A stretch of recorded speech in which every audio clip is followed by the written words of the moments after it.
김승연 회장의 일대기와 철학. 위기를 기회로 바꾼 불굴의 리더. 시청하시기 전에 구독과 좋아요 정중히 부탁드립니다. 챕터 1. 아버지의 그늘 아래서. 1952년 가을, 충청남도 청양의 어느 저택에서 한 아이가 태어났다. 이름은 김승연. 한화그룹 창업주 김종희 회장의 장남이었다. 그가 태어난 순간부터 그의 운명은 이미 정해진 것처럼 보였다. 대기업 총수의 아들, 미래의 후계자, 한화그룹을 이끌어갈 사람. 하지만 그 화려해 보이는 타이틀 뒤에는 무거운 짐이 함께 따라왔다. 김승연이 어린 시절을 보낸 1950년대 후반과 1960년대의 대한민국은 전쟁의 상처를 딛고 일어서려는 시기였다. 그의 아버지 김종희는 화약과 폭약 사업으로 한국 산업화의 기초를 다지고 있었다. 전쟁 후 재건에 필요한 토목공사, 광산 개발, 건설 현장에서 화약은 필수였고 한화는 그 중심에 있었다. 어린 김승연은 아버지가 새벽같이 일어나 공장으로 향하는 뒷모습을 보며 자랐다. 그 뒷모습은 언제나 단단하고 무거워 보였다. 그는 부잣집 아들이라는 별명으로 불렸지만 그 안에는 동경과 질투, 그리고 기대가 뒤섞여 있었다. 학교에서 친구들은 그를 부러워했지만 동시에 거리를 두었다. 그는 일찍부터 깨달았다. 자신이 가진 것은 특권이 아니라 책임이라는 것을.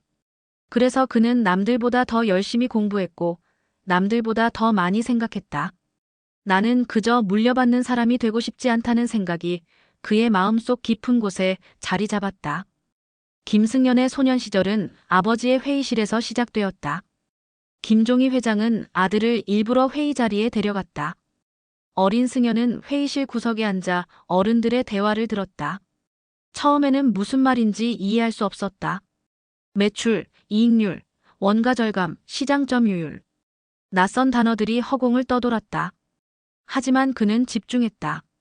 아버지의 표정을 읽으려 했고 임원들의 목소리 톤을 기억했다. 그렇게 그는 기업이라는 세계를 몸으로 익혀갔다. 그가 다닌 서울고등학교는 당시 최고의 명문이었다. 그곳에서 그는 치열한 경쟁을 경험했다. 그의 주변에는 뛰어난 학생들이 많았고 그들은 모두 자신의 미래를 향해 달려가고 있었다. 김승연 역시 그 대열에서 뒤처지지 않았다. 오히려 그는 남들보다 한 발 더 앞서 나가려 했다. 그의 성격 속에는 승부욕이라는 단어가 깊이 새겨져 있었다. 이기고 싶었다. 인정받고 싶었다. 하지만 그것은 단순한 자기과시가 아니었다. 그는 아버지의 기대를 저버리고 싶지 않았고 스스로에게 부끄럽지 않은 사람이 되고 싶었다. 고려대학교 경영학과에 진학한 그는 더욱 본격적으로 경영학을 공부하기 시작했다. 그는 교실에서 배운 이론을 집으로 가져가 아버지와 토론했다. 김종희 회장은 아들의 질문을 귀찮아하지 않았다. 오히려 격려했다. 책에 나온 대로만 하면 망한다. 현실을 봐라. 사람을 봐라. 아버지의 말은 언제나 짧고 강렬했다. 김승연은 그 말을 곱씹었다. 이론과 현실 사이의 간극을 메우는 것, 그것이 진짜 경영자가 되는 길이라는 것을 그는 조금씩 깨달아갔다. 대학 졸업 후 그는 미국 피츠버그 대학교로 유학을 떠났다. 1970년대 중반, 한국의 많은 재벌 2세들이 미국으로 유학을 갔다. 그들은 선진 경영 기법을 배우고 글로벌한 안목을 키우기 위해 바다를 건넜다. 김승연도 마찬가지였다. 하지만 그의 유학 생활은 남들과 달랐다. 그는 파티나 사교 모임보다는 도서관과 기업 탐방을 선택했다. 미국 기업들의 경영 방식, 특히 제너럴 일렉트릭 GE과 듀폰 같은 대기업의 다각화 전략에 관심을 가졌다. 그는 미국 기업들이 어떻게 여러 산업 분야로 뻗어나가는지를 눈여겨봤다. 한화도 화약만으로는 안 된다. 새로운 산업으로 나아가야 한다. 그의 머릿속에는 이미 청사진이 그려지고 있었다. 유학 시절, 그는 자신에게 한 가지 다짐을 했다. 나는 아버지의 회사를 단순히 물려받는 사람이 아니라 새로 만들어가는 사람이 되겠다. 이 문장은 그의 인생 전체를 관통하는 철학이 되었다. 그는 후계자라는 타이틀을 거부하지 않았다. 다만 그것을 특권이 아니라 기회로 받아들였다. 아버지가 닦아놓은 토대 위에서 새로운 건물을 지어야 한다는 책임감. 그것이 그를 움직이는 원동력이었다. 미국에서 돌아온 그는 한화그룹에 입사했다. 하지만 그는 곧바로 임원실로 가지 않았다. 그는 현장으로 갔다. 공장에서, 영업 현장에서 그는 직원들과 함께 일했다. 새벽에 출근해서 밤늦게까지 일했다. 그는 총수의 아들이라는 이미지를 벗고 싶었다. 그래서 그는 누구보다 열심히 일했고 누구보다 많이 배우려 했다. 직원들은 처음에는 그를 경계했다. 저 사람이 뭘 안다고. 하지만 시간이 지나면서 그들은 깨달았다. 김승현은 진심으로 배우려 하고 있으며 자신들의 이야기를 경청한다는 것을. 그가 현장에서 배운 것은 단순한 업무 프로세스가 아니었다. 그것은 사람이었다. 기업은 결국 사람이 만들어가는 것이고 사람의 마음을 얻지 못하면 아무것도 이룰 수 없다는 것. 이 깨달음은 훗날 그의 경영 철학의 핵심이 되었다. 기업의 성공은 사람의 마음을 얻는 데서 시작된다. 이 말은 그가 평생 동안 지킨 원칙이었다. 그의 젊은 시절을 지배한 단어는 승부욕이었다. 그는 항상 경쟁하고 이기려는 본능을 가지고 있었다. 하지만 그 안에는 단순한 승리욕 이상의 것이 있었다. 책임감과 자존심이 섞여 있었다. 그는 아버지의 이름에 먹칠을 하고 싶지 않았고 한화라는 이름을 더 빛나게 만들고 싶었다. 그래서 그는 어떤 일을 하든 최선을 다했고 어떤 경쟁에서든 물러서지 않았다. 하지만 그는 동시에 겸손함을 잃지 않으려 했다. 아버지 김종희 회장은 그에게 자주 말했다. 교만한 사람은 오래가지 못한다. 항상 배우는 자세를 가져라. 김승현은 그 말을 가슴에 새겼다. 그래서 그는 나이 많은 임원들의 조언을 경청했고 현장 직원들의 목소리에 귀를 기울였다. 그는 자신이 모든 것을 안다고 생각하지 않았다. 오히려 자신이 모르는 것이 너무 많다는 것을 인정했고 그래서 더 배우려 했다. 1970년대 후반 한국은 중화공업화의 시대를 맞이하고 있었다. 박정희 정부는 철강, 조선, 석유화학 산업을 집중 육성했고 대기업들은 그 흐름에 올라탔다. 한화도 예외가 아니었다. 김종희 회장은 화약 산업을 넘어 석유화학 산업으로의 진출을 검토하고 있었다. 그리고 그 계획의 중심에는 아들 김승현이 있었다. 김승현은 미국에서 배운 지식을 총동원해 석유화학 산업을 분석했다. 시장성, 수익성, 리스크. 그는 모든 것을 꼼꼼히 따졌다. 그리고 아버지에게 보고했다. 할 수 있습니다. 아니, 해야 합니다. 김종희 회장은 아들의 눈을 바라보았다. 그 눈에는 두려움이 없었다. 오직 도전하려는 의지만이 가득했다. 그렇게 김승현은 한화의 새로운 시대를 준비하고 있었다. 그는 아버지의 그늘 아래 있었지만 이미 그 그늘을 벗어날 준비를 하고 있었다. 그는 단순히 물려받는 후계자가 아니라 스스로 길을 개척하는 리더가 되기를 원했다. 그리고 그 꿈은 머지않아 현실이 될 것이었다. 1981년 그가 29세의 나이로 한화그룹의 회장 자리에 오르는 순간 새로운 한화의 역사가 시작되었다. 하지만 그 이야기는 다음 장에서 펼쳐질 것이다. 지금 이 순간 김승현은 아직 아버지의 그늘 아래 있었다. 하지만 그는 그 그늘을 두려워하지 않았다. 오히려 그것을 자양분으로 삼아 자신만의 빛을 준비하고 있었다. 챕터 2. 젊은 총수의 등장. 1981년 봄 한화그룹 본사 회의실에는 긴장감이 흐르고 있었다. 29세의 김승현이 회장 자리에 오르는 날이었다. 임원들은 복잡한 표정으로 그를 바라보았다. 경외와 의구심이 뒤섞인 시선이었다. 저 젊은이가 과연 이 거대한 그룹을 이끌 수 있을까? 누구도 입 밖으로 내지 않았지만 모두가 같은 생각을 하고 있었다. 하지만 김승현은 흔들리지 않았다. 그의 눈빛은 단호했고 그의 어깨는 이미 무거운 짐을 질 준비가 되어 있었다. 그 시절 대한민국은 격변의 한가운데 있었다. 1979년 10월 26일 박정희 대통령 서거 이후 정치적 혼란이 이어졌고 1980년 5월 광주민주화운동을 거쳐 전두환 정권이 들어섰다. 사회 전반에 불안감이 감돌았고 경제도 요동치고 있었다. 제2차 오일 쇼크의 여파로 물가는 치솟았고 기업들은 생존을 걱정해야 하는 상황이었다. 이런 혼란 속에서 대기업의 세대교체가 막 시작되고 있었다. 삼성의 이건희, LG의 구본무, 현대의 정몽구. 2세 경영인들이 하나둘씩 경영 일선에 나서고 있었다. 김승연도 그 대열에 합류했다. 하지만 김승연은 다른 2세 경영인들과 달랐다. 그는 조용히 자리를 물려받는 것을 원하지 않았다.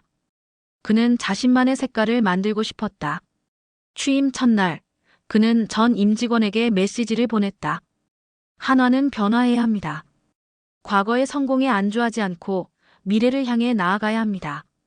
저는 여러분과 함께 새로운 한화를 만들어 가겠습니다. 짧지만 강렬한 메시지였다. 임직원들은 이 젊은 회장이 무엇을 할지 지켜보기로 했다. 김승연이 회장이 되자마자 직면한 과제는 명확했다. 한화는 화약과 폭약 중심의 기업이었다.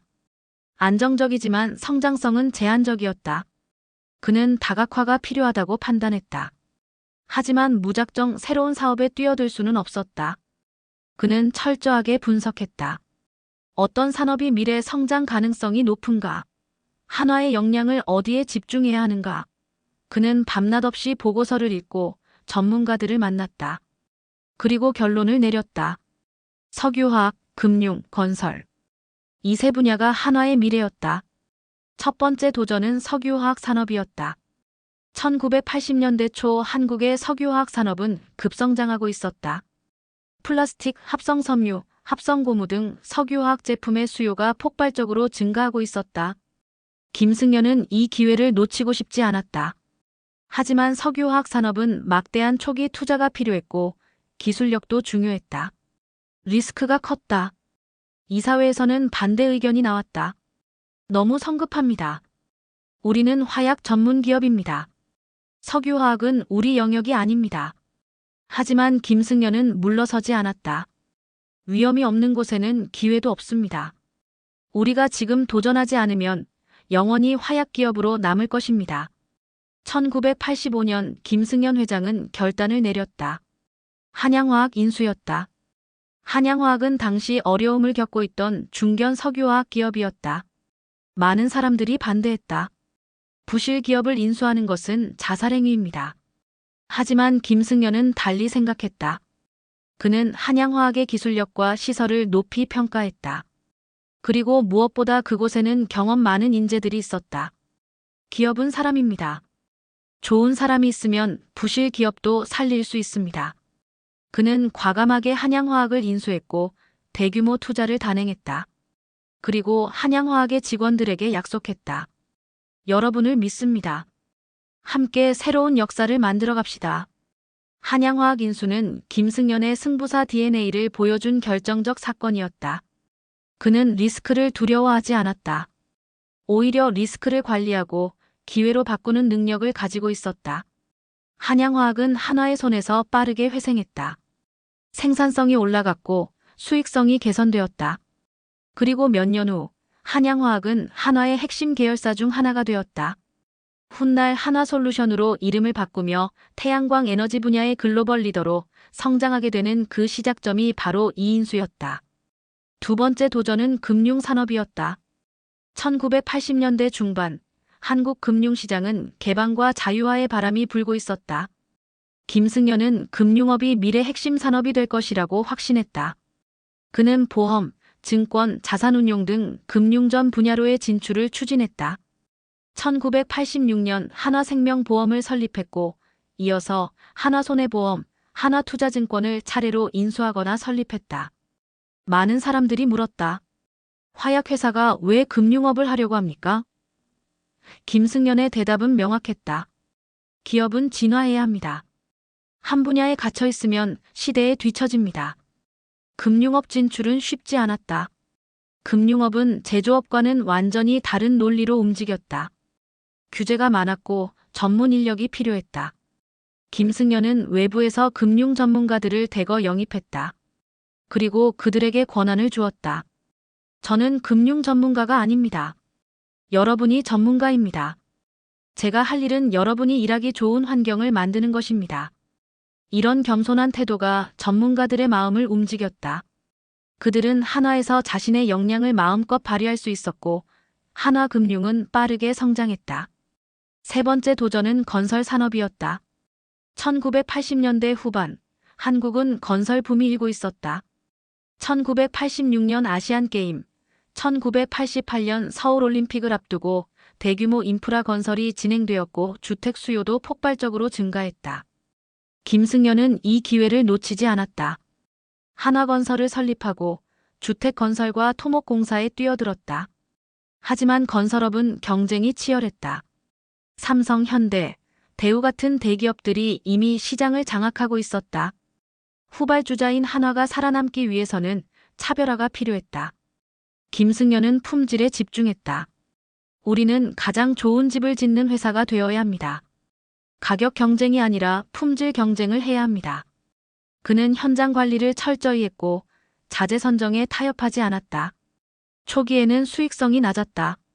하지만 시간이 지나면서 한화건설의 아파트는 품질이 좋다는 평판을 얻기 시작했다. 입주민들의 만족도가 높았고 재구매율도 높았다. 단기 이익보다 장기 신뢰가 중요합니다. 김승연의 이 철학은 한화건설을 안정적으로 성장시키는 원동력이 되었다. 이런 공격적인 M&A와 사업 다각화는 한화 스타일의 경영으로 자리 잡았다. 김승연의 경영 스타일을 한마디로 정의하면 과감함과 신중함의 조화였다. 그는 새로운 사업에 과감하게 뛰어들었지만 뛰어들기 전에는 철저하게 분석했다. 그는 직관에만 의존하지 않았고 데이터를 중시했다. 하지만 데이터만 믿지도 않았다. 현장을 직접 방문하고 직원들과 대화하며 시장의 분위기를 몸으로 느꼈다. 경영은 과학이자 예술입니다.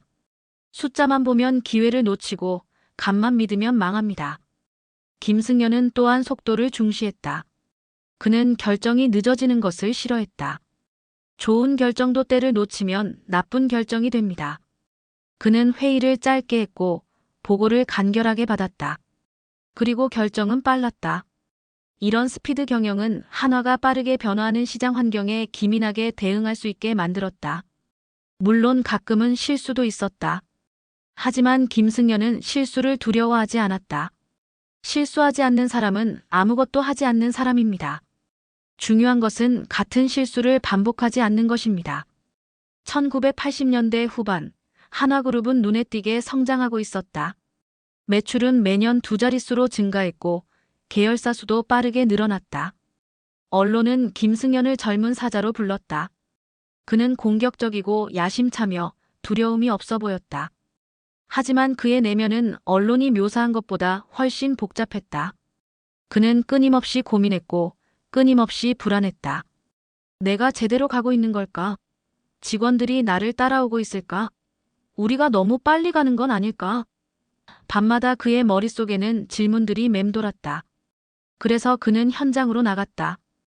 공장을 방문하고 영업 현장을 찾아다니고 직원들과 식사를 했다. 그는 직원들의 이야기를 들었다. 그들의 고충, 그들의 아이디어, 그들의 꿈. 김승연은 깨달았다. 회장실에서는 볼 수 없는 것들이 현장에 있다는 것을. 회장실에 앉아 있으면 회사가 잘 돌아가는 것처럼 보입니다. 하지만 현장에 나가면 문제가 보입니다. 그리고 해결책도 보입니다. 그의 경영 철학 중 가장 핵심적인 것은 사람이었다. 기업의 성공은 사람에서 시작됩니다. 좋은 사람을 모으고 그들이 능력을 발휘할 수 있는 환경을 만드는 것.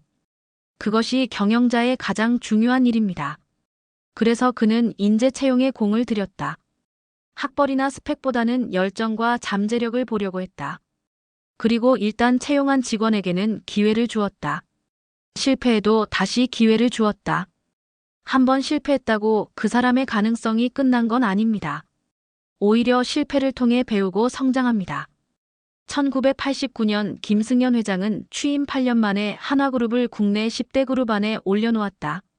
놀라운 성과였다. 많은 사람들이 그를 칭찬했다. 하지만 그는 교만하지 않았다. 아직 갈 길이 멉니다. 우리는 이제 시작일 뿐입니다. 그는 더 큰 그림을 그리고 있었다. 한화를 글로벌 기업으로 만드는 것. 그것이 그의 꿈이었다. 그리고 그 꿈을 향해 그는 멈추지 않고 달려갔다. 젊은 총수 김승연. 그는 이제 더 이상 아버지의 그늘 아래 있지 않았다. 그는 자신만의 빛을 만들어내고 있었다. 챕터 3. 위기의 한화 그리고 결단.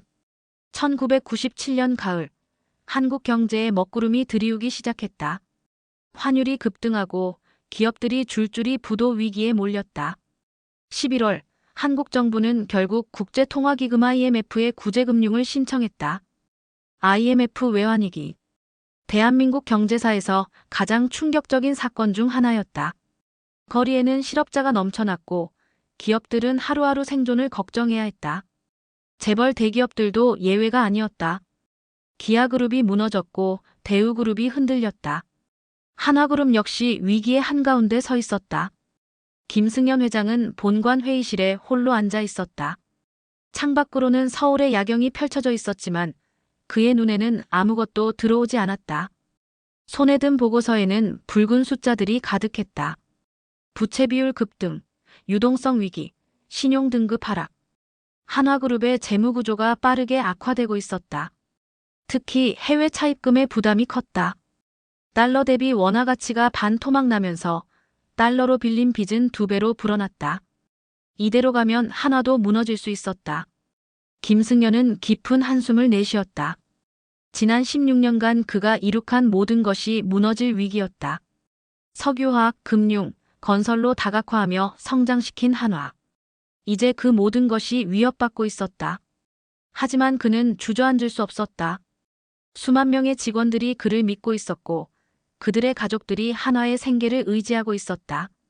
나는 이 위기를 반드시 극복해야 한다. 그는 결심을 다졌다. 다음 날 김승연 회장은 긴급 경영회의를 소집했다. 전 계열사 사장들과 임원들이 모였다. 회의실 분위기는 무겁고 침울했다. 누구도 쉽게 입을 열지 못했다. 김승연이 먼저 말문을 열었다. 지금 우리는 한화 역사상 가장 큰 위기에 직면해 있습니다. 솔직하게 말씀드리겠습니다. 현재 우리의 재무 상황은 매우 심각합니다. 하지만 우리는 이 위기를 반드시 극복할 것입니다.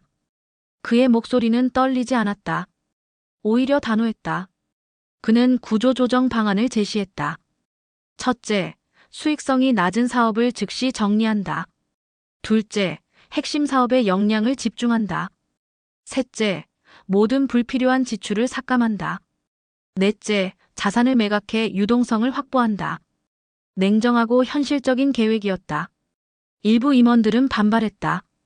그렇게 하면 우리가 그동안 키워온 사업들을 포기하는 것입니다. 김승연은 단호하게 말했다. 지금은 생존이 우선입니다. 살아남아야 다시 시작할 수 있습니다. 모든 것을 지키려다가 모든 것을 잃을 수는 없습니다. 구조 조정은 신속하게 진행되었다. 레저, 유통, 일부 화학 계열사들이 매각 대상에 올랐다. 아깝고 안타까웠지만 선택의 여지가 없었다. 김승연은 직접 매각 협상에 나섰다. 밤낮 없이 잠재 인수자들을 만났고 최선의 조건을 이끌어내려 노력했다. 이 회사들을 잘 키워주십시오. 그리고 직원들을 부탁드립니다. 매각 계약서에 서명할 때마다 그의 가슴은 무거웠다. 자신이 키운 자식을 남에게 보내는 것 같았다. 자산 매각과 함께 비용 절감도 철저하게 이루어졌다. 모든 부서의 예산이 삭감되었고 불필요한 행사와 모임이 취소되었다. 해외 출장은 최소화되었고 접대비는 대폭 줄었다. 본사 건물의 냉난방도 최소한으로 운영되었다. 겨울에는 사무실이 추웠고 여름에는 더웠다. 하지만 누구도 불평하지 않았다. 모두가 위기를 실감하고 있었고 함께 이겨내야 한다는 것을 알고 있었다. 가장 어려운 결정은 인력 구조 조정이었다. 일부 계열사에서는 불가피하게 정리해고를 해야 했다. 김승연 회장은 이 문제로 며칠 밤을 잠 못 이루었다. 사람은 기업의 가장 큰 자산이다라고 항상 말해왔던 자신이 이제 직원들을 내보내야 하는 상황이었다. 그것은 자신의 철학을 배반하는 것처럼 느껴졌다. 하지만 현실은 냉혹했다. 회사가 무너지면 모든 직원이 일자리를 잃는다. 일부를 희생시켜서라도 다수를 살려야 했다. 그러나 김승연은 최대한 고용을 지키려 노력했다. 그는 임원회의에서 단호하게 말했다. 정리해고는 최후의 수단입니다. 그 전에 우리가 할 수 있는 모든 것을 해야 합니다. 그리고 놀라운 제안을 했다. 임원들부터 급여를 삭감합시다. 저부터 50% 삭감하겠습니다. 그리고 모든 임원은 30% 이상 삭감해야 합니다. 회의실이 술렁였다. 임원들은 서로 얼굴을 마주 보았다. 하지만 곧 고개를 끄덕였다. 회장이 솔선수범하는데 따르지 않을 수 없었다. 김승연의 이런 결정은 직원들에게 큰 감동을 주었다. 회장님이 먼저 급여를 깎았다는 소식이 전 계열사에 퍼졌다. 직원들의 사기가 올라갔다. 우리 회장은 위기 때 자기만 살려고 하는 사람이 아니구나. 우리와 함께 고통을 나누는 사람이구나. 신뢰가 생겼고 결속력이 강해졌다. 직원들도 자발적으로 급여 삭감에 동참했다. 회장님도 반을 깎았는데 우리가 조금 참지 못할까요? 노조도 협조적이었다. 파업이나 투쟁 대신 회사와 함께 위기를 극복하기로 했다. 김승연은 직원들과의 소통을 더욱 강화했다. 그는 각 사업장을 직접 방문했다. 공장 노동자들, 영업사원들, 사무직 직원들을 만났다. 그리고 솔직하게 말했다. 지금 우리 상황이 어렵습니다. 하지만 여러분과 함께라면 반드시 이겨낼 수 있습니다. 저를 믿어주십시오. 그리고 조금만 더 힘을 내주십시오. 그의 눈에는 진심이 담겨 있었다. 직원들은 그 진심을 느꼈다. 우리 회장은 우리를 버리지 않을 것이다. 믿음이 생겼다. 김승연의 위기 대응 철학은 명확했다. 위기일수록 사람을 버리지 마라. 이것은 단순한 구호가 아니었다. 그는 진심으로 믿었다. 기업은 사람이 만드는 것이고 사람의 마음을 잃으면 회사도 끝난다는 것을. 그래서 그는 최대한 고용을 유지하려 했고 불가피한 경우에도 최선의 조건으로 직원들을 보내려 노력했다. 퇴직금은 법정 기준보다 높게 주었고 재취업 지원 프로그램도 운영했다. 한화를 떠나는 사람도 한화 가족입니다. 그들이 새로운 곳에서 잘 되기를 바랍니다. 1998년 한국 경제는 바닥을 쳤다. 실업률은 역대 최고치를 기록했고 거리에는 노숙자가 늘어났다. 하지만 한화는 버티고 있었다. 힘들었지만 무너지지 않았다. 김승연의 신속한 구조 조정과 직원들의 희생이 효과를 보기 시작했다. 재무 구조가 조금씩 개선되었고 현금 흐름이 안정되었다. 무엇보다 조직의 결속력이 강해졌다. 위기를 함께 겪으면서 한화 직원들은 하나가 되었다. 1999년 한국 경제가 회복 기미를 보이기 시작했다. 환율이 안정되고 수출이 증가했다. 기업들도 하나둘씩 정상화되기 시작했다. 한화도 마찬가지였다. 매출이 다시 늘어나기 시작했고 수익성도 개선되었다. 김승연은 조금씩 웃음을 되찾았다. 우리가 해냈습니다. 여러분 덕분입니다. 그는 직원들에게 감사의 메시지를 보냈다. 하지만 김승연은 안주하지 않았다. 그는 위기를 교훈으로 삼았다. 우리는 왜 이런 위기를 맞았는가? 무엇이 잘못되었는가? 그는 철저하게 반성했다. 과도한 차입 경영, 부실한 리스크 관리, 비효율적인 조직 운영. 문제점들이 보였다. 그는 재발 방지 대책을 수립했다. 재무 건전성 강화, 리스크 관리 시스템 구축, 조직 효율화. 한화는 더 강한 기업으로 거듭나기 시작했다. 외환위기를 겪으면서 김승연의 경영 철학은 더욱 단단해졌다. 사람 중심의 경영이라는 그의 철학은 이제 한화의 문화가 되었다. 직원들은 회사가 자신들을 소중히 여긴다는 것을 알았고 그래서 더 열심히 일했다. 충성심이 생겼고 자부심이 생겼다. 나는 한화 사람이다. 이것이 직원들의 정체성이 되었다. 2000년 한화그룹은 완전히 회복했다. 아니, 단순히 회복한 것이 아니라 더 강해졌다. 위기를 극복하면서 살을 빼고 근육을 키웠다. 불필요한 것들은 버리고 핵심에 집중했다. 조직은 더 효율적이 되었고 문화는 더 강해졌다. 김승연은 임원들에게 말했다. 우리는 위기를 통해 배웠습니다. 이제 우리는 어떤 위기가 와도 이겨낼 수 있습니다. 하지만 김승연은 알고 있었다. 위기는 언제든 다시 올 수 있다는 것을.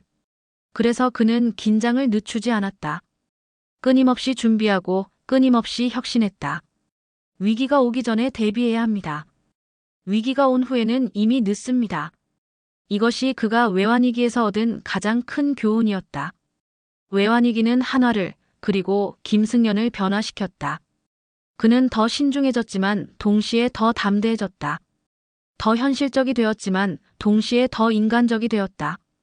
위기는 그를 더 성숙한 리더로 만들었다. 그리고 그 성숙함이 한화를 더 위대한 기업으로 이끌 것이었다. 챕터 4. 전장으로 나아가다. 2002년 초 김승연 회장의 집무실. 그의 책상 위에는 두꺼운 보고서 한 권이 놓여 있었다. 표지에는 국방산업 진출 타당성 검토라는 제목이 적혀 있었다. 그는 며칠째 이 보고서를 들여다보고 있었다. 외환위기를 극복하고 한화가 다시 성장 궤도에 오른 지금, 새로운 도전이 필요한 시점이었다. 그런데 하필 국방산업이라니. 주변 사람들은 모두 반대했다. 너무 위험합니다. 규제도 많고 수익성도 불확실합니다. 왜 굳이 방산을 하려고 하십니까? 하지만 김승연의 생각은 달랐다. 그는 창밖을 바라보며 깊은 생각에 잠겼다. 한화는 화약과 폭약으로 시작한 회사였다. 아버지 김종희 회장이 전쟁의 폐허 속에서 나라의 재건에 필요한 화약을 만들며 사업을 시작했다. 한화의 뿌리에는 국가가 있었다. 그리고 지금 한국은 여전히 분단 국가였다. 북한과 대치하고 있는 상황에서 국방력은 국가 존립의 기반이었다. 한화는 나라를 지키는 기업이 되어야 한다. 그의 마음속에서 이 문장이 울렸다. 김승연은 임원 회의를 소집했다. 그리고 자신의 생각을 밝혔다. 우리가 국방산업에 진출하는 것은 단순한 사업 확장이 아닙니다. 이것은 기업의 사회적 책임이자 한화가 존재하는 이유입니다. 임원들은 여전히 의구심을 감추지 못했다. 회장님, 방산은 민간 기업이 쉽게 접근할 수 있는 분야가 아닙니다. 기술 장벽도 높고 정부 규제도 까다롭습니다. 김승연은 고개를 끄덕였다. 압니다. 쉽지 않을 것입니다. 하지만 우리는 화약 기술을 가지고 있습니다. 그것이 우리의 출발점입니다. 사실 한화는 이미 방산과 인연이 있었다. 화약과 폭약 사업을 하면서 군의 일부 제품을 납품해왔다. 하지만 그것은 부수적인 사업이었고 본격적인 방산 기업은 아니었다. 김승연이 구상하는 것은 달랐다. 무기 체계 전반을 다루는 종합방산 기업. 지상 무기는 물론 미사일, 탄약, 방산 전자까지 아우르는 기업. 그것은 엄청난 도전이었다. 김승연은 먼저 현장을 파악하기로 했다. 그는 국내 방산 업체들을 방문했고 군 관계자들을 만났다. 그리고 깨달았다. 한국의 방산 기술은 생각보다 뒤처져 있었다. 주요 무기는 대부분 미국에서 수입했고 국산 무기는 성능이 떨어진다는 인식이 있었다. 여기에 기회가 있다. 김승연은 확신했다. 한국도 충분히 좋은 무기를 만들 수 있다. 다만 기술 개발에 투자하고 인재를 육성하면 된다. 2003년 한화는 본격적으로 방산 사업을 시작했다. 먼저 기존 화약 사업부를 확대 개편하여 방산 부문을 신설했다. 그리고 대규모 투자를 단행했다. 연구개발센터를 설립하고 최신 생산 설비를 도입했다. 무엇보다 중요한 것은 인재였다. 김승연은 국내외에서 방산 전문가들을 영입했다. 미국과 유럽에서 경험을 쌓은 엔지니어들, 국내 국방연구소 출신 연구원들. 그들에게 김승연은 약속했다. 한화에서 여러분의 꿈을 펼치십시오. 세계 최고의 무기를 만드십시오. 제가 전폭적으로 지원하겠습니다. 첫 번째 목표는 자주포였다. 자주포는 스스로 움직이며 포를 쏘는 무기로 현대전에서 핵심적인 역할을 한다. 한국군도 자주포를 사용하고 있었지만 노후화된 모델이 많았다. 김승연은 차세대 자주포 개발 프로젝트를 지시했다. 세계 최고 성능의 자주포를 만들어야 합니다. 사거리, 명중률, 기동성 모든 면에서 최고여야 합니다. 개발팀은 밤낮 없이 일했다. 수많은 시행착오가 있었다. 시험 발사에서 실패하기도 했고 설계를 다시 해야 하는 경우도 있었다. 하지만 포기하지 않았다. 김승연도 자주 개발 현장을 방문했다. 엔지니어들을 격려하고 그들의 고충을 들었다. 어려움이 있으면 말씀하십시오. 예산이 부족하면 더 주겠습니다.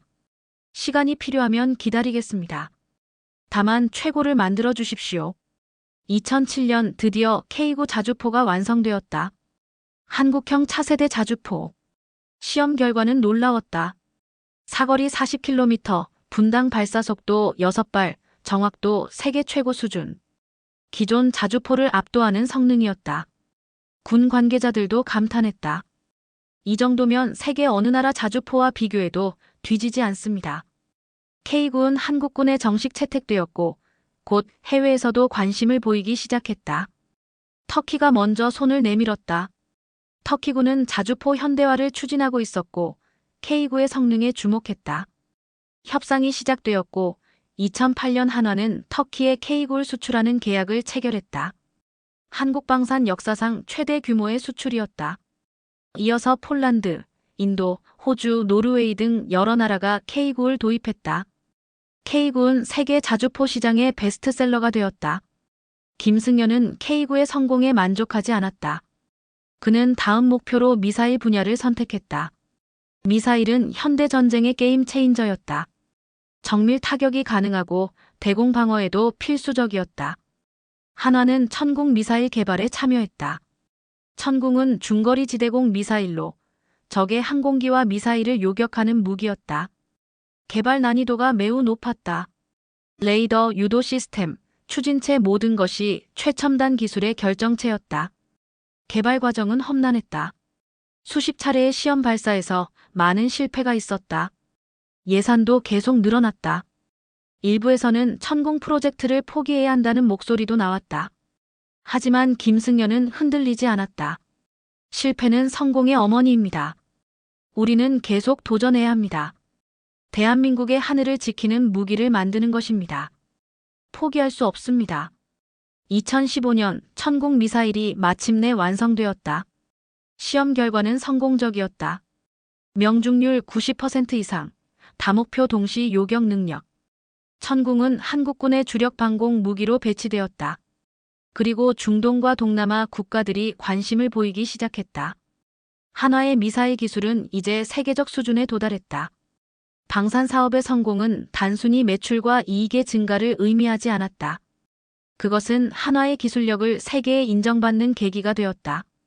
더 중요한 것은 김승연이 생각했던 국가와 함께 성장하는 기업이라는 철학이 실현되었다는 점이었다. 한화가 만든 무기들이 한국군을 무장하고 대한민국의 안보를 지키고 있었다. 우리는 돈을 벌기 위해 방산을 하는 것이 아닙니다. 나라를 지키기 위해 하는 것입니다. 김승연의 말은 진심이었다. 물론 방산 사업에는 윤리적 딜레마도 있었다. 무기는 사람을 죽이는 도구다. 아무리 방어용이라고 해도 결국 전쟁에 사용된다. 김승연도 이 문제를 고민했다. 하지만 그는 자신만의 답을 찾았다. 우리가 만드는 무기는 침략을 위한 것이 아닙니다. 평화를 지키기 위한 것입니다. 강한 국방력이 있어야 전쟁을 막을 수 있습니다. 이것이 그의 방산 철학이었다. 한화는 무기 수출에도 원칙을 세웠다. 분쟁 지역이나 인권 탄압 국가에는 수출하지 않는다. 오직 방어 목적으로만 사용될 것이 확실한 경우에만 수출한다. 이런 원칙 때문에 수익성 좋은 계약을 포기한 경우도 있었다. 하지만 김승연은 후회하지 않았다. 기업도 양심이 있어야 합니다. 돈만 벌면 무엇합니까? 인류의 평화에 기여해야 합니다. 2010년대 중반, 한화는 명실상부한 글로벌 방산 기업으로 성장했다. 세계 방산 기업 순위에서 한화디펜스는 상위권에 진입했다. K9 자주포는 전 세계 10개국 이상에 수출되었고 천궁 미사일도 여러 나라가 도입을 검토하고 있었다. 한화의 방산 기술은 이제 세계가 인정하는 수준이었다. 김승연은 임직원들에게 자주 말했다. 우리의 성공은 여러분의 땀과 헌신 덕분입니다. 하지만 자만하지 맙시다. 기술은 계속 발전합니다. 우리도 멈추지 말고 계속 혁신해야 합니다. 그의 말대로 한화는 멈추지 않았다. 차세대 무기 개발에 계속 투자했고 인공지능, 드론, 레이저 무기 같은 미래 무기 연구도 시작했다. 방산 사업을 통해 김승연은 또 하나의 철학을 확립했다. 기업의 존재 이유는 이익 창출만이 아닙니다. 국가와 사회에 기여하는 것, 그것이 진정한 기업의 가치입니다. 한화는 이제 단순히 돈을 버는 기업이 아니라 국가 안보에 기여하는 기업이 되었다. 직원들도 자부심을 느꼈다. 나는 나라를 지키는 무기를 만든다. 이것이 한화방산 직원들의 자긍심이었다. 김승연의 방산 진출 결정은 모험이었다. 많은 사람들이 반대했고 리스크도 컸다. 하지만 그는 믿었다. 한화가 해야 할 일이고 할 수 있는 일이라고. 그리고 그 믿음은 옳았다. 한화는 방산 분야에서 세계적 기업이 되었고 대한민국의 국방력 강화에 크게 기여했다. 전장으로 나아가다. 이 제목은 단순히 방산 사업 진출을 의미하지 않았다. 그것은 김승연의 도전 정신, 국가에 대한 책임감, 그리고 새로운 길을 개척하려는 용기를 상징했다. 챕터 5. 실현과 복귀. 2010년대 초반, 한화그룹은 정점에 있었다. 방산 사업은 세계적 성공을 거두었고 금융과 화학 부문도 탄탄한 성장세를 이어가고 있었다. 김승연 회장은 한국 재계에서 가장 영향력 있는 인물 중 한 명으로 꼽혔다. 하지만 인생은 예측할 수 없는 법이다. 승승장구하던 그의 앞에 예기치 못한 시련이 다가오고 있었다. 2012년 여름 한 사건이 터졌다. 김승연 회장과 관련된 폭행 사건이었다. 자세한 내용은 법정 공방으로 이어졌고 언론은 연일 이 사건을 대서특필했다. 재벌 총수의 폭행, 갑질 논란, 특권 의식. 자극적인 제목들이 신문과 인터넷을 도배했다. 여론은 차갑게 식었다. 그동안 김승연이 쌓아온 명성이 한순간에 무너지는 것 같았다. 김승연은 깊은 충격에 빠졌다. 그는 자신이 올바르게 살아왔다고 믿었다. 직원들을 아꼈고 사회적 책임을 다하려 노력했다. 하지만 이제 세상은 그를 특권층, 갑질하는 재벌로 바라보고 있었다. 그것은 견디기 힘든 고통이었다. 밤마다 그는 혼자 앉아 생각했다. 내가 뭘 잘못한 걸까? 어디서부터 어긋난 걸까? 법적 절차가 진행되었다. 재판은 길고 지루했다. 검찰과 변호인단의 공방이 이어졌고 언론은 매 순간을 추적했다. 김승연은 법정에 출석할 때마다 수많은 카메라 플래시 세례를 받았다. 그는 고개를 숙이고 걸어야 했다. 한때 당당하게 세상을 마주하던 그였지만 이제는 시선을 피하고 싶었다.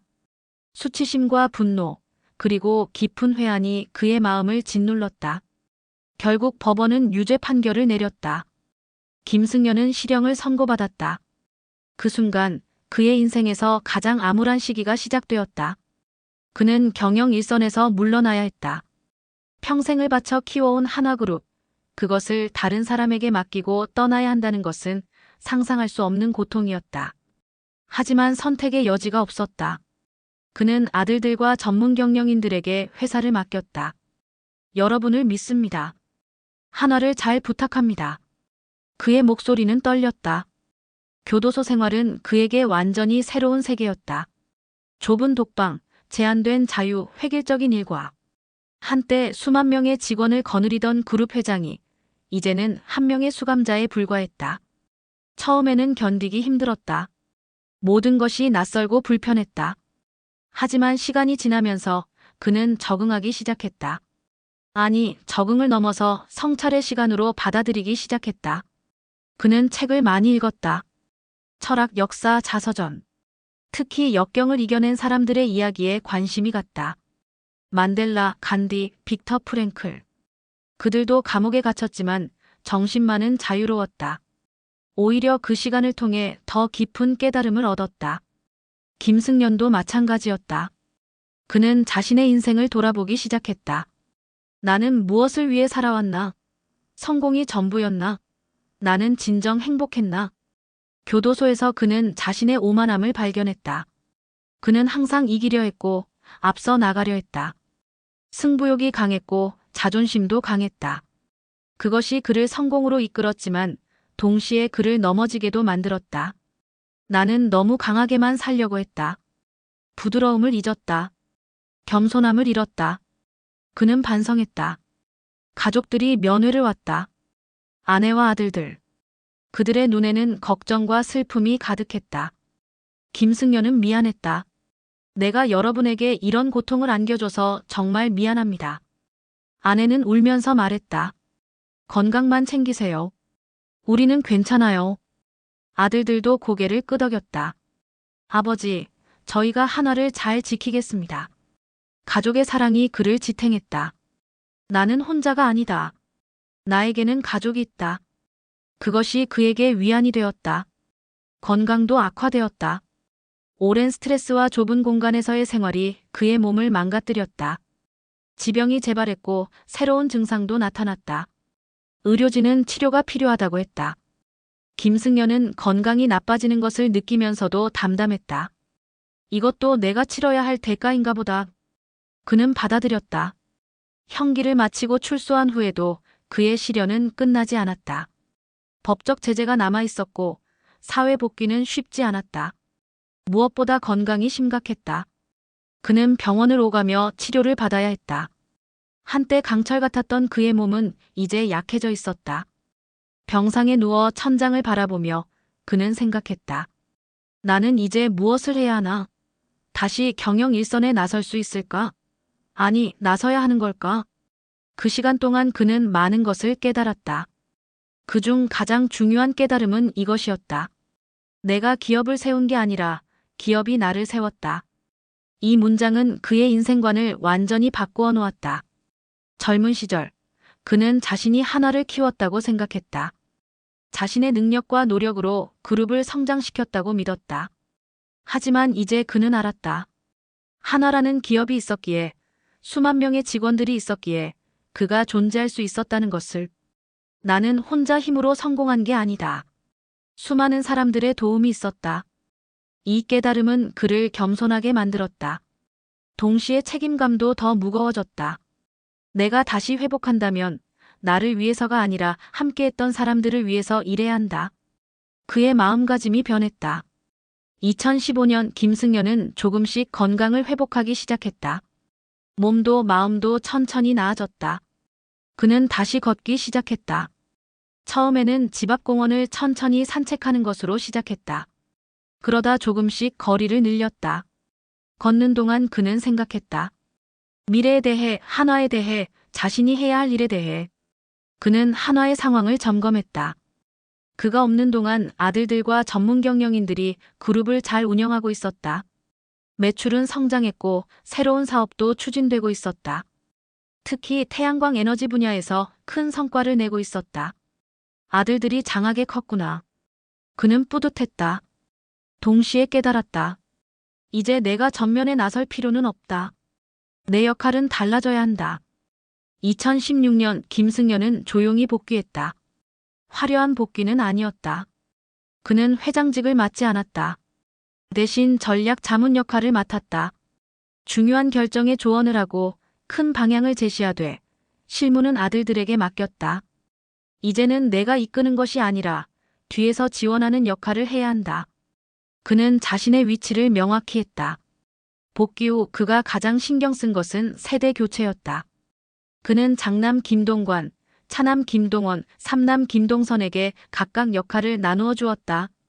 김동관은 금융, 김동원은 방산과 화학, 김동선은 서비스와 유통. 세 아들이 각자의 영역에서 리더십을 발휘하도록 했다. 그리고 그들에게 가르쳤다. 리더십의 세 가지를 기억하라. 첫째, 사람을 잃지 말 것. 둘째, 위기에서 기회를 찾을 것. 셋째, 기업의 철학은 국가와 함께 간다. 이것은 그가 평생 지켜온 원칙이었다. 외환위기를 겪으며 배운 교훈, 방산 사업을 하며 확립한 철학. 그는 이 모든 것을 아들들에게 전하고 싶었다. 너희가 나보다 더 나은 리더가 되길 바란다. 나의 실수를 반복하지 말고 나의 성공은 넘어서라. 아들들은 진지하게 아버지의 말을 들었다. 김승연은 또한 기업 문화 개선에 힘썼다. 그는 임직원들에게 메시지를 보냈다. 한화는 변해야 합니다.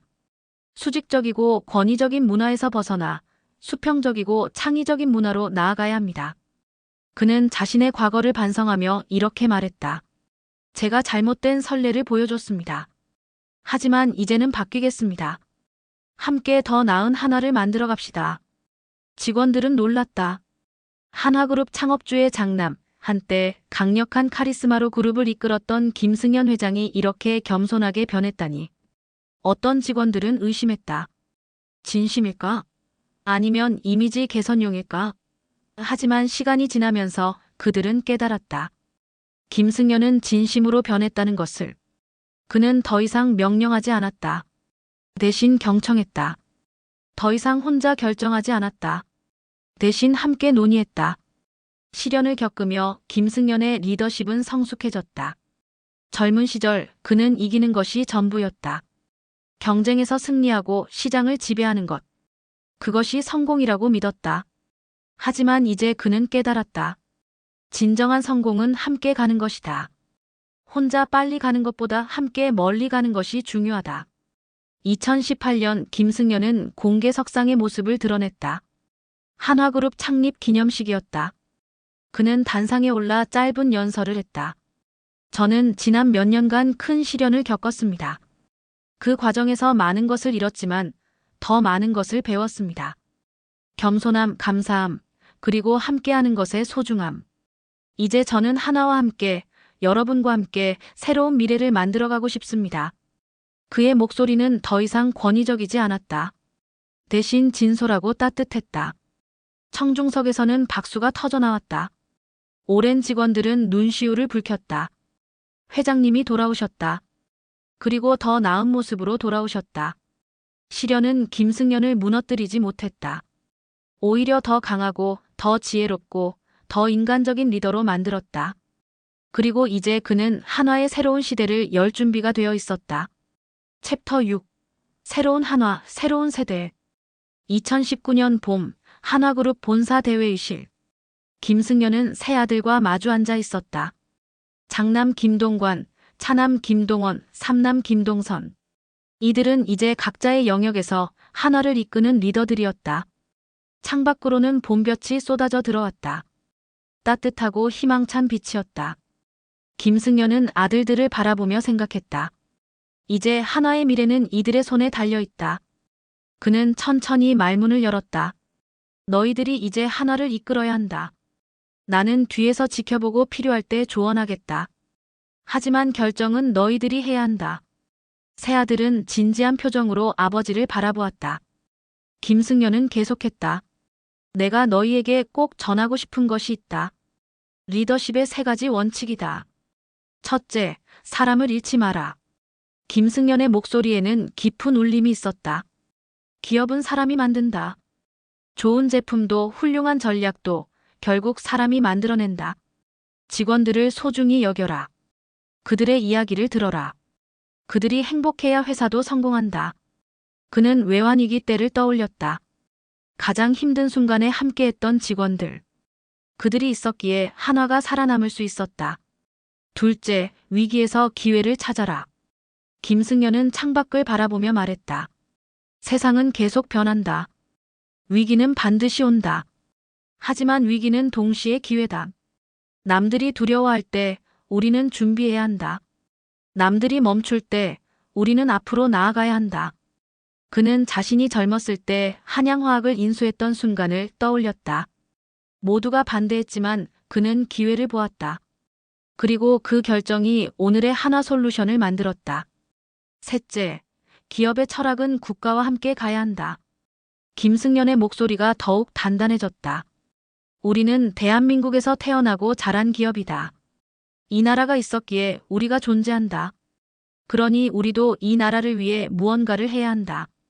돈만 벌어서는 안 된다. 사회에 기여하고 국가 발전에 이바지해야 한다. 그는 방산 사업을 시작했을 때를 생각했다.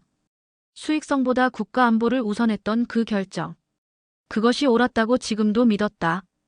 세 아들은 아버지의 말을 새기며 들었다. 김동관이 입을 열었다.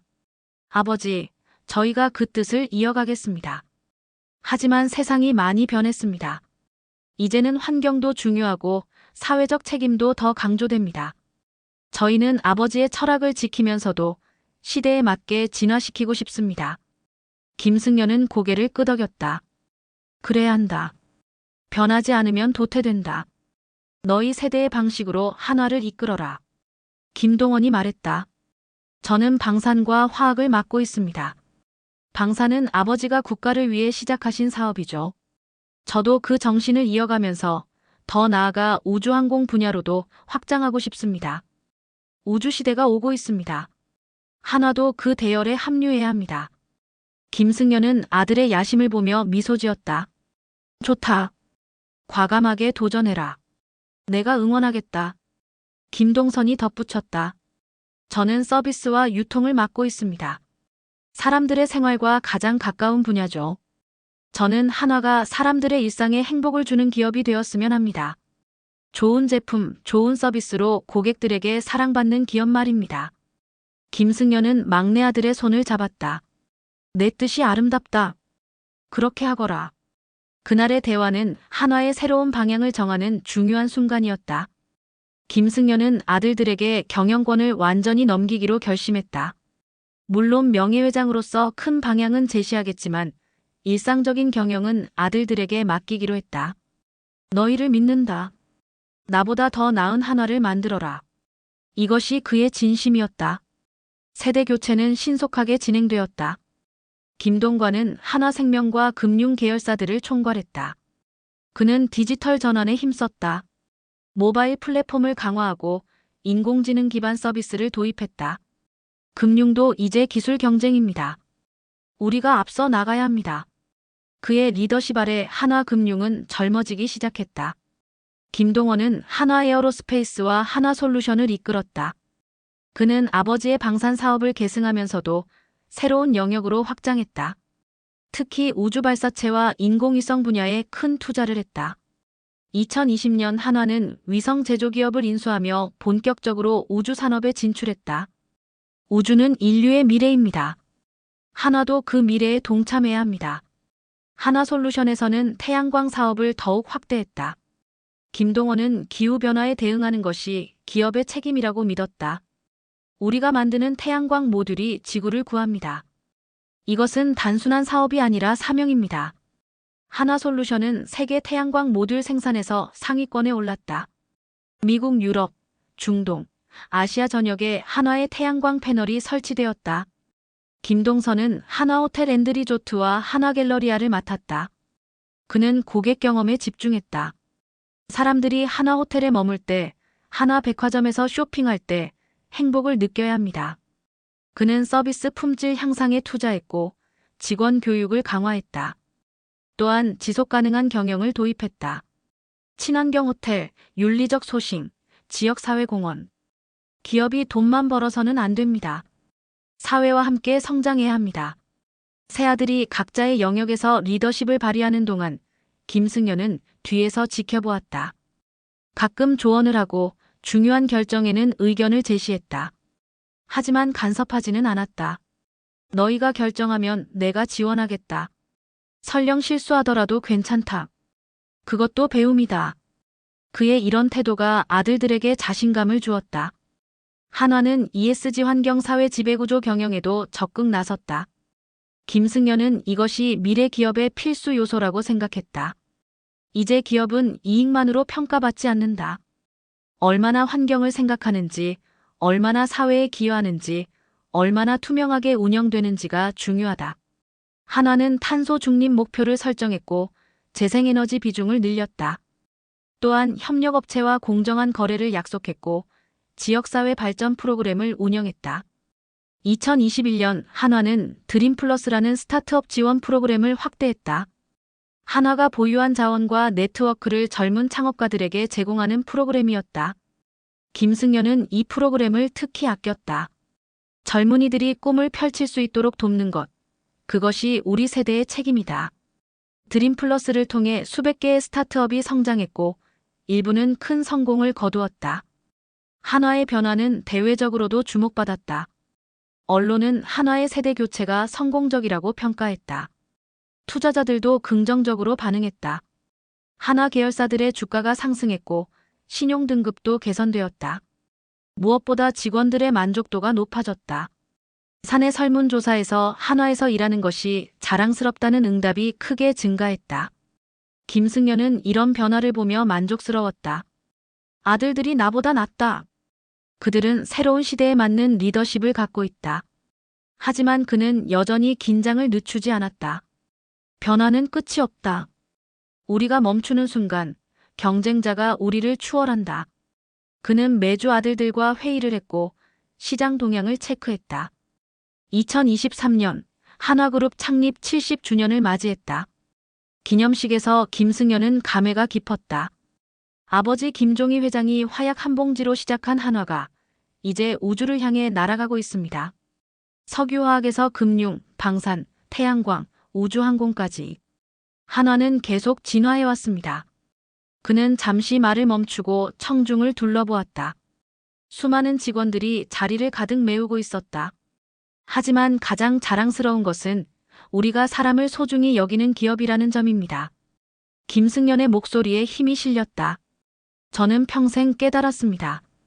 기업을 키우는 것보다 사람을 키우는 일이 더 중요하다는 것을. 여러분 한 분 한 분이 한화의 가장 큰 자산입니다. 여러분 덕분에 오늘의 한화가 있습니다. 박수가 터져 나왔다. 오랜 직원들은 눈물을 흘렸다. 기념식이 끝난 후 김승연은 아들들과 조용히 차를 마셨다. 너희가 이제 한화의 주인이다. 나는 곧 완전히 뒤로 물러날 것이다. 아들들은 놀랐다. 아버지, 아직 아닙니다. 저희는 아직 아버지가 필요합니다. 김승연은 고개를 저었다. 아니다. 너희는 이미 충분히 성장했다. 이제는 너희 시대다. 나는 너희를 믿는다. 김승연은 세 아들을 차례로 바라보며 말했다. 한화를 잘 부탁한다. 그리고 기억해라. 사람을 잃지 말고 위기에서 기회를 찾고 국가와 함께 가는 기업이 되어라. 그것이 한화의 정신이다. 아들들은 고개를 끄덕이며 아버지의 말을 가슴에 새겼다. 저녁 무렵 김승연은 혼자 한강을 바라보며 산책했다. 석양이 강물을 붉게 물들이고 있었다. 그는 자신의 인생을 되돌아보았다. 아버지의 그늘에서 시작해 젊은 총수로 성장하고 위기를 극복하고 시련을 겪고 다시 일어섰다. 그리고 이제 새로운 세대에게 바통을 넘기고 있다. 나는 행복한 사람이다. 김승연은 혼잣말처럼 중얼거렸다. 좋은 아버지를 만났고 좋은 가족이 있고 좋은 동료들과 함께 일했다. 그리고 이제 내 아들들이 더 나은 미래를 만들어갈 것이다. 그는 미소를 지으며 걸음을 옮겼다. 새로운 한화, 새로운 세대. 미래는 밝았다. 챕터 7. 김승연의 철학사람, 국가도전. 2024년 가을, 서울 여의도 한화그룹 본사. 김승연은 자신의 서재에 앉아 있었다. 벽면을 가득 채운 책장에는 경영서적, 철학서, 역사책들이 빼곡히 꽂혀 있었다. 그는 한 권의 노트를 펼쳤다. 수십 년간 자신이 적어온 경영 메모들이 담긴 노트였다. 젊은 시절의 패기 넘치는 문장들, 위기 속에서 적었던 절박한 다짐들, 그리고 시련을 겪으며 깨달은 성찰들. 그의 인생이 이 노트 속에 고스란히 담겨 있었다. 한 젊은 경영학자가 그를 인터뷰하러 왔다. 회장님, 한화를 이끌어 오신 70여 년 인생의 철학을 한 문장으로 정리한다면 무엇일까요? 김승연은 잠시 생각에 잠겼다. 그리고 천천히 입을 열었다. 기업은 사람을 위하고 국가는 기업을 믿어야 한다. 짧지만 깊은 울림이 있는 문장이었다. 학자는 고개를 끄덕이며 받아 적었다. 그 철학을 조금 더 구체적으로 설명해 주실 수 있으신가요? 김승연은 창밖을 바라보았다. 한강이 유유히 흐르고 있었다. 저는 평생 세 가지 키워드로 경영을 해왔습니다. 사람, 국가, 도전. 이 세 가지가 제 철학의 전부입니다. 그는 첫 번째 키워드에 대해 설명하기 시작했다. 첫째는 사람 중심의 경영입니다. 김승연의 목소리에는 확신이 담겨 있었다. 기업의 성공은 사람의 마음을 얻는 데서 시작됩니다. 아무리 좋은 전략이 있어도, 아무리 많은 자본이 있어도 사람이 없으면 아무것도 할 수 없습니다. 그는 자신의 경험을 떠올렸다. 외환위기 때 함께 버텨준 직원들, 방산 사업을 성공시킨 엔지니어들, 그리고 힘든 시기에 곁을 지켜준 동료들. 그들이 있었기에 오늘의 한화가 있었다. 제가 젊었을 때는 몰랐습니다. 김승연은 솔직하게 고백했다. 그때는 사람을 도구로 생각했습니다. 성과를 내는 수단으로만 봤죠. 하지만 나이가 들고 위기를 겪으면서 깨달았습니다. 사람은 도구가 아니라 목적이라는 것을. 기업은 사람을 행복하게 만들기 위해 존재하는 것이지 사람을 이용해서 이익을 내는 것이 아닙니다. 학자가 질문했다. 하지만 현실적으로 기업은 이익을 내야 하지 않습니까?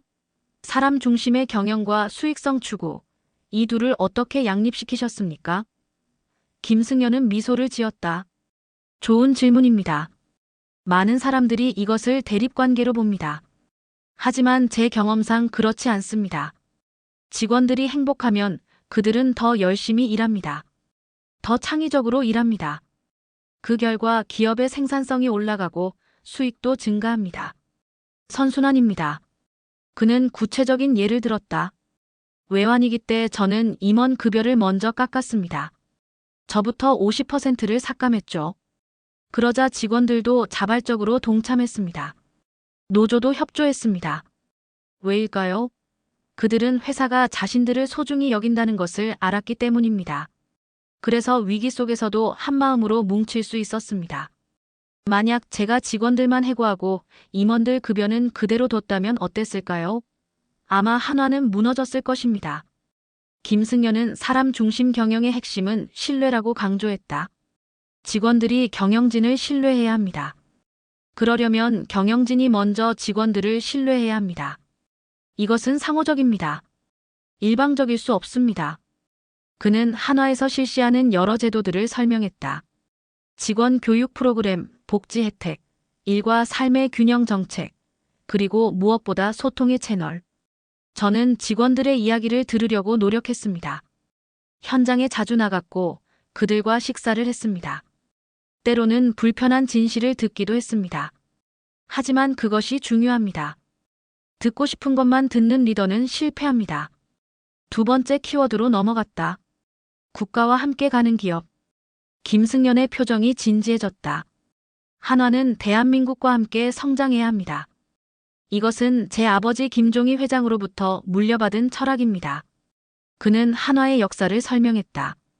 전쟁의 폐허 속에서 화약으로 시작해 국가 재건에 기여했던 초창기. 아버지는 항상 말씀하셨습니다. 우리는 나라 덕분에 존재한다. 그러니 나라를 위해 무언가를 해야 한다고요. 김승연은 이 철학을 방산 사업으로 구현했다. 2002년 방산에 진출할 때 많은 사람들이 반대했습니다.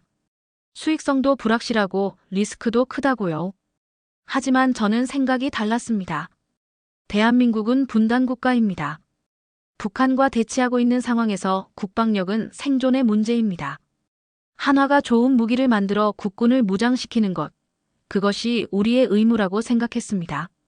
물론 수익도 중요합니다. 김승연은 현실적인 면도 인정했다. 기업은 돈을 벌어야 합니다. 그래야 생존하고 성장하고 직원들에게 급여를 줄 수 있습니다. 하지만 그것이 전부가 되어서는 안 됩니다. 기업은 사회의 일원입니다. 사회에 기여해야 합니다. 특히 대기업은 더 큰 책임이 있습니다. 사회로부터 많은 것을 받았으니 사회에 많은 것을 돌려줘야 합니다. 학자가 물었다. 그렇다면 기업의 사회적 책임을 어떻게 정의하십니까? 김승연은 잠시 생각했다. 여러 가지가 있겠지만 제가 생각하는 가장 중요한 것은 세 가지입니다. 첫째, 좋은 일자리를 만드는 것. 둘째, 공정하게 세금을 내는 것. 셋째, 환경과 사회를 생각하는 것입니다. 좋은 일자리는 사회 안정의 기반입니다. 김승연은 설명했다. 한화는 수만 명을 고용하고 있습니다. 이들이 안정적으로 일하고 가족을 부양할 수 있어야 합니다.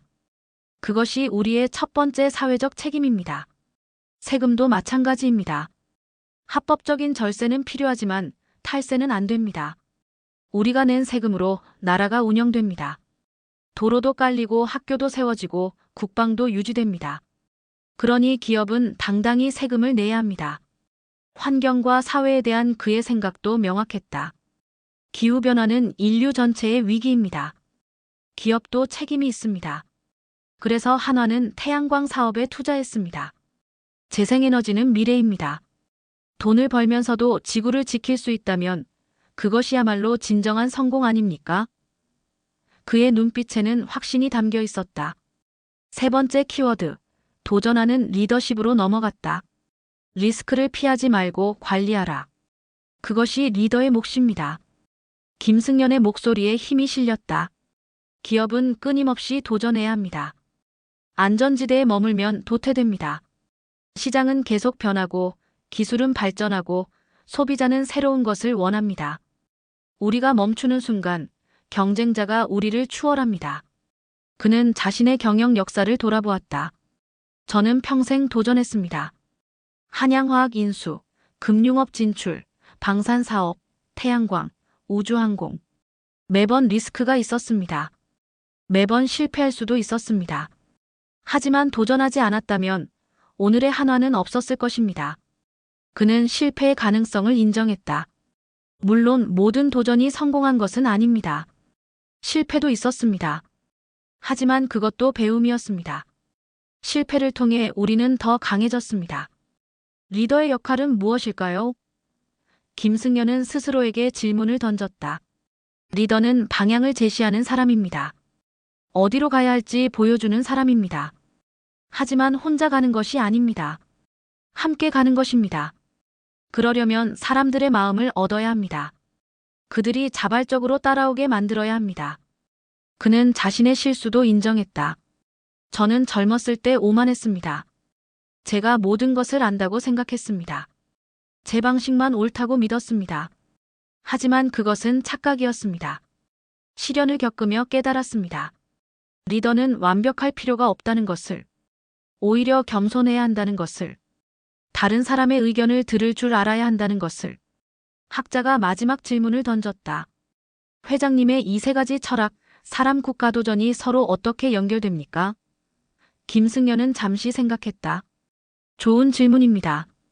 이 세 가지는 따로 떨어진 것이 아닙니다. 하나로 연결되어 있습니다. 사람을 소중히 여기는 기업이 국가에도 기여할 수 있습니다. 왜냐하면 좋은 일자리를 만들고 사회를 안정시키니까요. 그리고 국가와 함께 가는 기업이 지속 가능합니다. 사회로부터 신뢰를 받으니까요. 마지막으로 도전하는 기업이 혁신을 만듭니다. 혁신이 있어야 새로운 가치를 창출하고 사람들에게 더 나은 것을 제공할 수 있습니다. 그는 손가락으로 원을 그리며 설명했다. 이것은 순환입니다. 끝이 없습니다. 계속 돌아가야 합니다. 인터뷰가 끝나고 학자가 떠난 후 김승연은 다시 혼자가 되었다. 그는 창밖을 바라보며 생각에 잠겼다. 내 철학이 옳았을까? 더 잘할 수는 없었을까? 여전히 질문이 남아 있었다. 하지만 그는 후회하지 않았다. 나는 최선을 다했다. 완벽하지는 않았지만 진심이었다. 그는 노트의 마지막 페이지를 펼쳤다. 거기에는 아직 아무것도 쓰여 있지 않았다. 백지였다. 그는 펜을 들었다. 그리고 천천히 적기 시작했다. 기업은 영원하지 않다. 하지만 철학은 이어진다. 나의 철학이 다음 세대로 전해지고 그들이 더 나은 방식으로 발전시키길 바란다. 사람을 잃지 말고 국가와 함께 가고 끊임없이 도전하는 한화. 그것이 내 꿈이다. 저녁 무렵 그는 집으로 돌아가는 길에 한강공원에 잠시 들렀다. 조깅하는 사람들, 자전거 타는 사람들, 가족과 산책하는 사람들. 평범한 일상이 펼쳐지고 있었다. 김승연은 그들을 바라보며 생각했다. 저 사람들이 행복하게 살 수 있도록 한화가 기여했다면 그것으로 족하다. 그것이 그의 진심이었다. 사람, 국가, 도전. 세 단어로 요약되는 그의 철학. 그것은 화려하지 않았지만 진실했다. 제시도. 챕터 8. 인간 김승연. 2024년 겨울, 서울 여의도 한 조용한 카페. 김승연의 30년 지기 친구가 그를 기다리고 있었다. 창밖으로는 눈이 소복이 내리고 있었다. 곧 김승연이 들어섰다. 화려한 정장이 아니라 편안한 캐주얼 차림이었다. 그는 친구를 보자 환하게 웃으며 손을 흔들었다. 언론에서 보이는 카리스마 넘치는 총수의 모습이 아니었다. 그저 평범한 70대 노인의 모습이었다. 오랜만이야. 요즘 어떻게 지내? 친구가 물었다. 김승연은 커피를 주문하며 대답했다. 그럭저럭 지내지. 이제 아들들이 다 하니까 나는 한가해졌어. 그의 목소리에는 안도감과 함께 약간의 쓸쓸함도 섞여 있었다. 친구는 그것을 눈치챘다. 허전하지 않아. 평생 일만 하다가 이제 한가하니까. 김승연은 고개를 저었다. 처음엔 그랬어. 하지만 이제는 괜찮아. 오히려 자유로워. 두 사람은 한참 동안 옛날 이야기를 나눴다. 젊은 시절의 추억, 함께 겪었던 일들, 오픈 에피소드들. 친구가 말했다. 너 있잖아. 사람들은 너를 냉철한 경영자로 알지만 나는 알아. 너 사실 정 많은 사람이잖아. 김승연은 쑥스러운 듯 웃었다. 그런가? 나도 잘 모르겠어. 다만 사람을 좋아하는 건 맞아. 친구의 말은 사실이었다. 김승연을 오래 알고 지낸 사람들은 모두 같은 이야기를 했다. 회장님은 겉으로는 차가워 보이지만 속은 따뜻한 분이다. 한화 임직원들 사이에서는 그에 관한 많은 일화가 전해졌다. 공식 석상에서는 엄격하고 카리스마가 넘치지만 사석에서는 인간적이고 따뜻한 모습을 보였다는 이야기들. 한 오래된 직원은 이런 이야기를 했다. 제가 결혼할 때였습니다. 평범한 사원이었던 저는 당연히 회장님이 오실 거라고 생각하지 않았죠. 그런데 결혼식 당일 갑자기 회장님이 나타나셨어요. 아무 말씀 없이 조용히 들어오셔서 축의금을 주시고는 곧바로 나가셨습니다. 저는 너무 놀라서 제대로 인사도 못 드렸어요. 나중에 알고 보니 회장님이 직원 결혼식에 종종 몰래 오신다고 하더라고요. 또 다른 직원은 이런 기억을 떠올렸다. 제 아버지가 돌아가셨을 때였습니다. 장례식장에 회장님이 오셨어요. 분양을 하시고는 제 어머니 손을 잡으시며 힘내십시오라고 말씀하셨습니다. 그 순간 어머니가 우셨어요. 나중에 어머니가 그러시더라고요. 그분이 진심으로 위로해 주시는 게 느껴졌다고요. 이런 일화들은 공식적으로 알려지지 않았다. 김승연 자신이 드러내길 원하지 않았기 때문이다. 한 임원은 이렇게 증언했다. 회장님은 오래 일한 직원들의 가족까지 챙기셨습니다. 어느 날 제 아들이 대학에 합격했는데 회장님이 직접 축하 메시지를 보내주셨어요. 깜짝 놀랐죠. 어떻게 아셨는지 제가 말씀드린 적도 없었는데요. 나중에 비서실에 물어보니 회장님이 평소에 오래 일한 직원들의 가족관계를 기억하시고 중요한 일이 있으면 챙기시려고 노력하신다고 하더군요. 김승연의 이런 면모는 가족에게도 마찬가지였다. 그는 바쁜 와중에도 가족과의 시간을 소중히 여겼다. 특히 아이들이 어렸을 때는 주말마다 함께 시간을 보내려고 노력했다. 한 아들은 이렇게 회상했다. 아버지는 주중에는 거의 집에 계시지 못했습니다. 새벽에 나가서 밤늦게 돌아오셨으니까요. 하지만 주말만큼은 우리와 함께 하려고 노력하셨습니다. 등산을 가거나 영화를 보거나 때로는 그냥 집에서 함께 TV를 보기도 했죠. 화려한 것은 아니었지만 그 시간들이 제게는 소중한 기억입니다. 김승연은 자녀 교육에도 독특한 철학이 있었다. 그는 아들들에게 절대 너는 재벌 후계자다라는 말을 하지 않았다. 대신 이렇게 말했다. 너희는 스스로 길을 찾아야 한다. 내가 만든 길을 따라오는 것이 아니라 너희만의 길을 만들어라. 아들들은 처음에는 이 말의 의미를 이해하지 못했다. 하지만 성장하면서 깨달았다. 아버지는 자신들이 독립적인 인간으로 성장하기를 원했다는 것을. 한 아들은 이런 이야기를 했다. 저는 20대 때 방황했습니다. 아버지의 회사를 이어받아야 한다는 압박감이 컸거든요.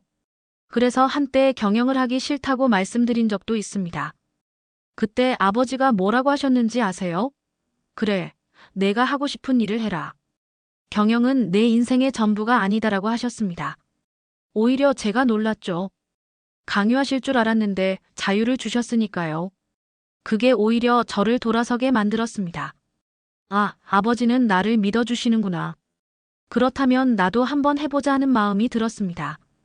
김승연의 부드러운 면은 사회활동에서도 드러났다. 그는 조용히 많은 기부를 했다. 장학사업, 복지시설 지원, 재구호. 하지만 그는 이것을 드러내길 원하지 않았다. 익명으로 기부하는 경우가 많았다. 한 사회복지사는 이렇게 증언했다. 어느 날 거액의 기부금이 들어왔는데 기부자가 익명을 요청했습니다. 나중에 알고 보니 김승연 회장님이셨어요. 왜 이름을 밝히지 않으시냐고 여쭤봤더니 기부는 받는 사람을 위한 것이지 주는 사람을 위한 것이 아니다라고 하시더군요. 그는 특히 교육에 관심이 많았다. 어려운 환경의 학생들에게 장학금을 지원하는 프로그램을 여러 개 운영했다. 한 장학생은 이런 편지를 보냈다. 저는 가난한 집안에서 태어나 대학 진학을 포기하려고 했습니다. 그런데 한화 장학금을 받아 대학에 갈 수 있었습니다. 졸업 후 좋은 직장에 취직했고 이제는 저도 누군가를 도울 수 있는 사람이 되었습니다. 김승연 회장님께 감사드립니다. 김승연은 이런 편지들을 소중히 보관했다. 이런 편지를 받을 때가 가장 기쁩니다. 돈이 제대로 쓰였다는 증거니까요. 하지만 김승연도 완벽한 사람은 아니었다. 그에게도 단점이 있었다. 한 오래된 임원은 이렇게 말했다. 회장님은 때로 지나치게 승부욕이 강하셨습니다. 이기려는 욕심이 너무 앞서서 주변을 힘들게 할 때도 있었죠. 특히 젊었을 때는 그랬습니다. 자기 방식을 고집하시고 다른 의견을 잘 받아들이지 않으셨어요. 김승연 자신도 이것을 인정했다. 제 가장 큰 단점은 오만함이었습니다. 제가 옳다고 너무 확신했죠. 하지만 시련을 겪으며 배웠습니다. 겸손의 중요성을. 김승연은 언론과의 관계에서도 독특했다. 그는 인터뷰를 많이 하지 않았다. 화려하게 미디어에 나서는 것을 좋아하지 않았다. 한 기자는 이렇게 말했다. 김승연 회장은 미디어 플레이를 하지 않는 분입니다. 다른 재벌 총수들은 언론 노출을 통해 이미지를 관리하는데 그분은 그런 것에 관심이 없어 보였어요.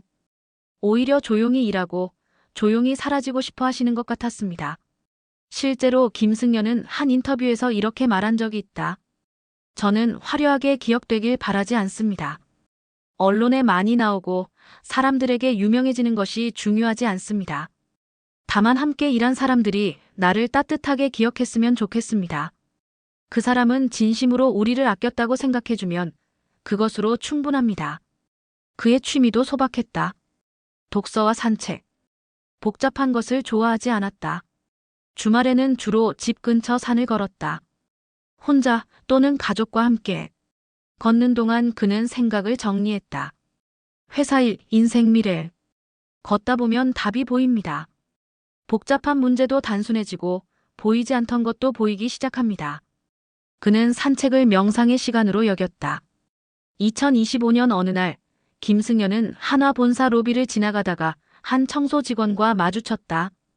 그녀는 오래 일한 직원이었다. 김승연은 그녀를 기억하고 있었다. 아직도 여기서 일하시는군요. 건강하시죠? 청소 직원은 깜짝 놀라 고개를 숙였다. 네, 회장님. 덕분에 잘 지냅니다. 김승연은 미소 지으며 말했다. 오래 일해주셔서 감사합니다. 건강 조심하세요. 그 직원은 나중에 동료들에게 이렇게 말했다. 회장님이 저를 기억하고 계셨어요. 저 같은 평범한 직원을. 그리고 감사하다고 하셨어요.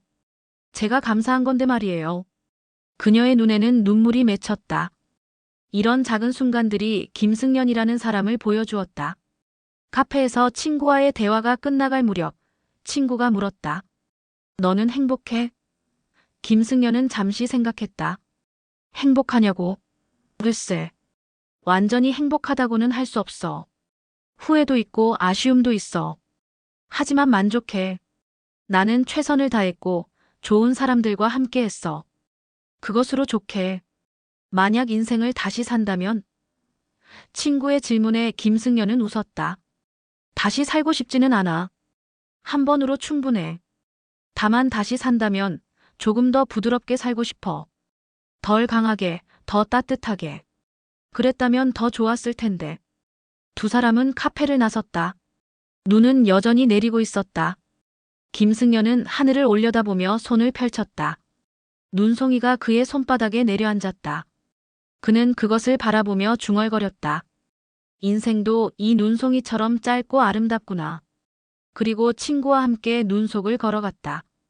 재벌 총수가 아니라 그저 한 명의 인간으로서. 마지막으로 김승연 회장의 인생은 위기의 연속이었지만 그 위기를 기회로 만든 인간의 이야기다. 그의 철학은 단순한 경영의 기술이 아니라 사람에 대한 믿음과 국가에 대한 책임에서 비롯된다. 그가 남긴 말처럼 한화는 언제나 위기에서 강해진다.